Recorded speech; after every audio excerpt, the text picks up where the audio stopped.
47 પૂર્ણ થયા એટલે હવે 3 વર્ષ 50 ને બાકી છે. તો આજે એક એ મંથન પણ થયું કે આપણે 3 વર્ષમાં રૂડાને આપણે ક્યાં જોઈએ છે, રાજકોટ અર્બન ડેવલપમેન્ટ ઓથોરિટીનો આપણો શું ગ્રોથ જોઈએ છે, કેવા પ્રકારની કામગીરી જોઈએ છે આવતા 3 વર્ષમાં. તો 2-4 વસ્તુઓ અમારી ટીમ તરીકે અમે ખરેખર વિચાર્યું કે ટાઉન પ્લાનિંગના કામને ખૂબ સ્ટ્રેન્થન કરીએ. અમે છેલ્લા અમારા બોર્ડ બેઠકથી અમારી મેન પાવરને પણ સ્ટ્રેન્થન કરવાનો અમે ઠરાવ કર્યા છે અને એને પણ ઇમ્પ્લિમેન્ટ કર્યા છે. હવે આ 3 વર્ષની અંદર ટાઉન પ્લાનિંગમાં નવી ટાઉન પ્લાનિંગ સ્કીમ્સ લાવી શકીએ. બીજું, ટાઉન પ્લાનિંગની સ્કીમ લાવીએ એને પણ સમય મર્યાદા અમારી સેટ કરીએ કે કાયદાની જે સમય મર્યાદા છે એની બહાર અમારો સમય અમે ના બગાડીએ અને વહેલા જ અમે પ્લાન કરીએ. અને એની માટે આખો આપને જણાવતા બહુ આનંદ થાય કે ગયા બોર્ડમાં અમે ટાઉન પ્લાનિંગ સેલ બનાવ્યો અને એને ઇમ્પ્લિમેન્ટ કર્યો છે અમે. એટલે અમારો ઇન્ટરનલ આખો ટાઉન પ્લાનિંગ સેટઅપ પહેલી વખત આખું અમે ઊભું કર્યું.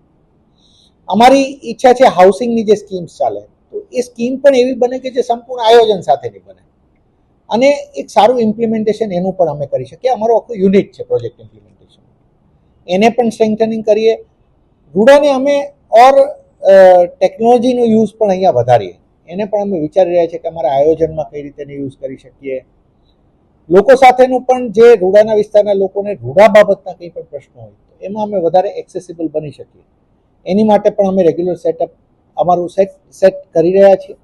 એ ઉપરાંત ચેરમેન તરીકે પણ અમે એક કમિટ કરી રહ્યા છીએ કે મોટેભાગે હવેથી શુક્રવારનો સમય એને અમે ડેડિકેટેડ રૂડાના પર્પઝ માટે અમે અહીંયા હાજરી સાથે અમે આપી શકીએ, જેથી કરીને રૂડાના નાના મોટા પ્રશ્નો હોય તો અરજદારો પણ મળી શકે, અહીંયાના નિર્ણય પણ લઈ શકાય અને એક ડેડિકેટેડ અઠવાડિયાનો એક દિવસ તો એવો હોય કે જ્યારે બીજા કોઈ વિષયોને ચેરમેન ટચ ના કરે. આ તકે હું પાછા આપને એક જસ્ટ નાની રાઇડર આપું છું કે કોઈ પણ કમિશનર તરીકે અમારા મુખ્ય રોલમાં ક્યારેક કોઈ એવી જવાબદારી આવી જાય તો ક્યારેક એ દિવસ સ્કીપ થઈ પણ શકે, પરંતુ અમે મોટેભાગે અમારો એવો પ્રયત્ન રહેશે કે અમે સવારનો સમય તો શુક્રવારનો અહીંયા ડેડિકેટેડલી આપી શકીએ. ફરીથી આજે 47મા વર્ષ પૂર્ણ થયા છે. Urban development authority Gujarat town planning and urban development act હેઠળ બને છે.